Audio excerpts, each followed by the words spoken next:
सब लोगों के कहने पर यहाँ सीमा को भगा दिया जाएगा या सभी लोगों के कहने से यहाँ सीमा को रख लिया जाएगा? नहीं, जो हमारे देश का कानून कहता है उसी के तहत सीमा यहाँ रह सकती है और उसी के तहत यहाँ से भेजी भी जा सकती है। सीमा हैदर को क्या नागरिकता दिलाएंगे? देखिए, मैं नागरिकता दिलाने की मैं कैसे करूं? अगर वो हर चीज पे खरी है और कानून के तहत उसको नागरिकता मिलने का वो है तो उसको नागरिकता आप आपको मालूम होगा ना, जब आप आतंकवादी का केस लेने को तैयार हैं तो कुछ तो मालूम होगा आतंकवादी का केस से कैसे लड़ा जाएगा। तो एक ही बात को कह जा रहे हैं आतंकवाद क्यों? मैंने आपसे स्पष्ट कह दिया, हमारा वकील वकालत का काम है, फीस लेते हैं और वकालत करते हैं। कोई भी व्यक्ति हो, वकालत तो हमें सबकी करनी है यार। मेरी बात आपको बुरी लग रही होगी पर मेरी बात सच्ची है। दोस्तों, आज मैं पहुंचा हूं रबूपुरा कस्बे में और सीमा हैदर और सचिन मीणा के जो वकील हैं जो केस लड़ रहे हैं, इस केस में क्या चल रहा है इनसे मैं सारी जानकारी जुटाऊंगा और मैं बात करता हूँ। कैसे हैं वकील साहब आप? बढ़िया एकदम साहब। क्या नाम है आपका? हेमंत कृष्ण पाराशर। सचिन सीमा हैदर के और सचिन के केस में क्या चल रहा है, पूरी जानकारी दें आप। अभी इसमें विवेचना चल रही है सचिन और सीमा के केस में। इसमें साक्ष्य संकलित किए जा रहे हैं।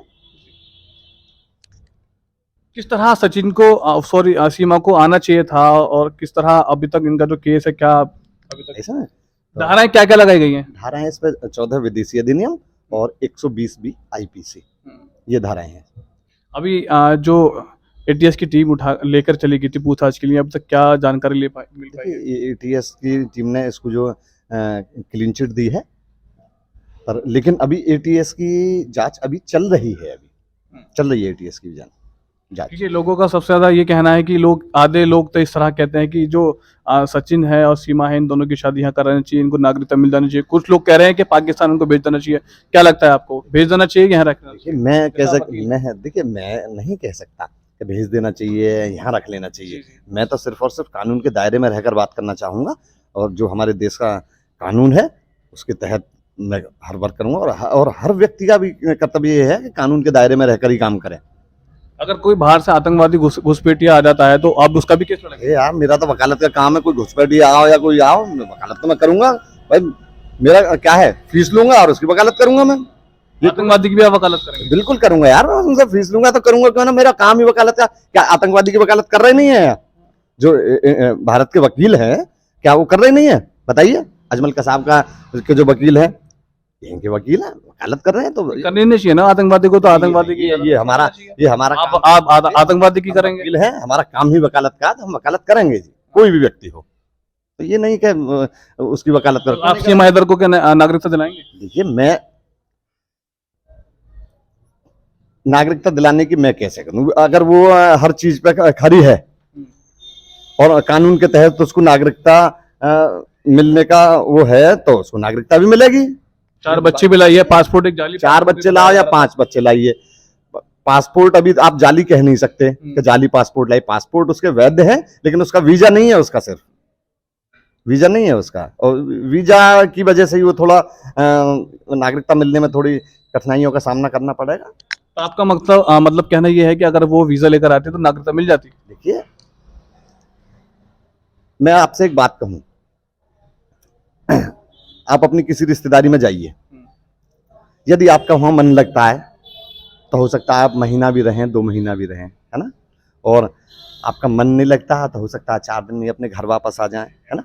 लेकिन अपने घर वालों को आप ये बताएंगे कि जी वहाँ का तो माहौल अच्छा है या खराब है, तो ये तो उस चीज़। अगर वीज़ा लेकर के सीमा यहाँ आती हैं भारत के अंदर तो ज़्यादा उचित रहता, क्योंकि देखिए कानून है जो हमारे देश का कानून है को अगर पूरी बात जो हमारे देश का कानून है उसी के तहत हर नागरिक की जिम्मेदारी है कि हम कानूनी तरीके से ही चलें। अब जैसे देखो एक सुना है हमने कि अंजू भारत की वो पाकिस्तान गई है, वैध वीजा से गई है, 1 महीने का वीजा लेकर के गई है। तो सारी चीज कानून के दायरे में रहकर अफवाह चल रही है कि उनका निकाह भी हो चुका है, धर्म परिवर्तन भी उनका हो चुका है। हाँ, देखिए अफवाह है या सही बात है इसके विषय में हम नहीं कहना चाहते अभी। तो सीमा हैदर ना तो मीडिया से रूबरू हो रही है, किसी से बात करने को तैयार नहीं है, और एटीएस की टीम से जब से पूछताछ होकर आई है तब से कोई सवाल जवाब करने को तैयार नहीं है। देखिए, सीमा और सचिन की ये पर्सनल लाइफ है, मैं उसमें कोई हस्तक्षेप नहीं करना चाहता। तो वो मीडिया से रूबरू हो या ना हो, वो उनकी मर्जी की बात है। चलिए, आपका कहना है कि अगर वो वीजा लेकर आती तो उसको हो सकता है नागरिकता मिल जाती, जैसे जो प्रोसीजर होता। अभी बताइए कि अब जैसे अवैध तरीके से घुस कर आई है, घुसपैठिया की तरह आई है, तो क्या सीमा को सजा नहीं होगी या प्यार के खातिर ऐसे छोड़ दिया जाएगा? देखिए, ये मैंने क्या कहा, ये सारी बातें जब कोर्ट में चार्जशीट आ जाएगी, आरोप नहीं, अब वकील हैं आप, आपको मालूम होगा ना, जब आप आतंकवादी का केस लेने को तैयार हैं तो कुछ तो मालूम होगा आतंकवादी का केस से कैसे लड़ा जाएगा। तो एक ही बात को कहे जा रहे हैं आतंकवाद क्यों। मैंने आपसे स्पष्ट कह दिया, हमारा वकील वकालत का काम है, फीस लेते हैं और वकालत करते हैं। कोई भी व्यक्ति हो, वकालत तो हमें सबकी करनी है यार। हमारा मेरी बात आपको बुरी लग रही होंगी पर मेरी बात सच्ची है। बुरी नहीं, मैं बुरी नहीं कह रहा आपकी बात में। आप एक ही सवाल को बार बार दोहरा रहे हो। देखिए, वकालत का काम ही है यार, जरूरी है। और अन्य कोई वकील होता है वो भी कर, वकालत का काम ही है यार। कोई भी क्लाइंट आए, हमें उसके जो मुकदमे को फेस करना है, उसको देखना है, कोई भी व्यक्ति हो। सीमा हैदर से सीमा सचिन का भी नाम जुड़ गया है, शादी भी यहाँ हो चुकी है। अब काहे की देरी है, लोग एक्सेप्ट भी कर रहे हैं, मोहल्ले वाले पड़ोस वाले भी कर रहे हैं, कह रहे हैं कि सरकार अगर देना चाहे तो दे दे। यहाँ से सरकार देना चाहे दे दे। हाँ।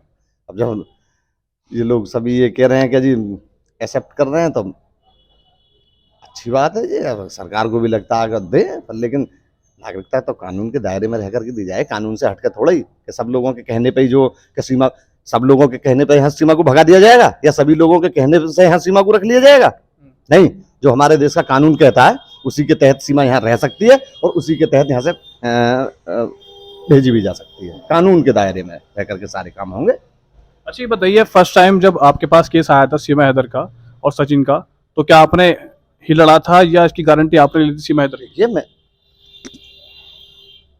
आपका फिर घूम फिर के मेरा सवाल आपके यही रहेंगे, जुड़े जुड़े रहेंगे। गारंटी, वकालत में गारंटी नहीं होनी चाहिए, मैं बता रहा हूँ आपको।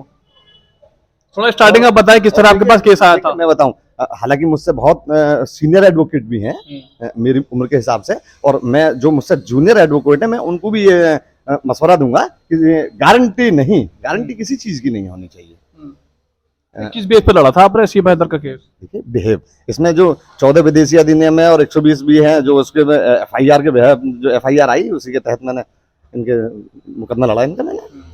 कितनी तारीख को आपके पास ये आए थे? देखिए, 4 जुलाई 2023 को मेरे पास आए थे। इनका रिमांड, पुलिस इनको गिरफ्तार करके लेके कोर्ट में आई। वहाँ जो, चूंकि मैं कोर्ट से निकल रहा था, तो अब चूंकि नेत्रपाल कस्बे के ही मेरे के रहने वाले हैं, तो मेरी और उनसे टकराव हुआ। वकील साहब ऐसे ऐसे, अरे मैंने कैसे यार तुम, पता मुझे भी उसी दिन पड़ी, 1-2 दिन पहले पता पड़ी थी कि जिस दिन हल्ला हुआ है कहीं कस्बे में, जो पाकिस्तानी भाभी आ गई है। देखिए, भाभी और बेटी से मुझसे मत पूछिए आप। नहीं, मैं लोगों को जैसे पता लगी थी। देखिए, ये आप भी मत कहो, बहुत लोग कर रहे हैं कि भाभी आई है, बूढ़ा व्यक्ति भी कह रहा है कि भाभी आई है। यार, अपनी जो हमारी भारतीय संस्कृति है उसके तहत जो बात करनी चाहिए। भाभी है भाभी बोलो, बेटी है बेटी बोलो, कोई भी हो। ऐसा ये नहीं कि सभी लोग भाभी, यार मर्यादा में रह करके बात करनी चाहिए कोई भी। वो क्या हुआ था? देखिए, तो मिले उन्होंने, मैंने उनसे कहा कि कल मैं आपकी बेल डाल दूंगा, 4 तारीख वाले दिन जिस दिन मुलाकात हुई। और 4 तारीख के बाद में 5 तारीख को, चूंकि इनकी हमारी अधिवक्ता बंधुओं की जो हड़ताल रही थी, स्ट्राइक रही थी, तो मैंने इनकी बेल 6 तारीख को नेत्रपाल की बेल लगाई, और नेत्रपाल को जेल से छूट आने के बाद में 7 तारीख को मैंने सचिन और सीमा की बेल अप्लाई की, जो माननीय न्यायालय द्वारा स्वीकार की गई। सीमा हैदर तो विदेशी है, तो किसके मतलब किसी ने एफिडेविट लगाया था क्या? जी हाँ, पैरोकार जो एफिडेविट लिया था, उनके फादर नेत्रपाल सिंह वो पैरोकार थे। तो उनके ससुर कहलाए जाते हैं? मैं ससुर नहीं कहूंगा, नहीं कहलाए जाते हैं, इस बात को खुद कह रहा। देखिए सुनिए, मैं नेत्रपाल सिंह, मैं नाम बोलूंगा सिर्फ, नेत्रपाल सिंह। तो अब आगे को क्या होने वाला है, क्या आपको लगता है, जैसे आप वकील हैं? देखिए, लगता मैं अभी नहीं कहूंगा जब तक विवेचना पूरी नहीं हो जाती। चलिए, मेरे लास्ट आप सवाल ये है, अगर सीमा हैदर ही कहा जाएगा, तो सीमा हैदर अगर जासूस निकलती है, उसको सजा दिलाई जाती है, तो क्या रहेगा आगे का? सचिन के परिवार को सजा होगी या नहीं होगी?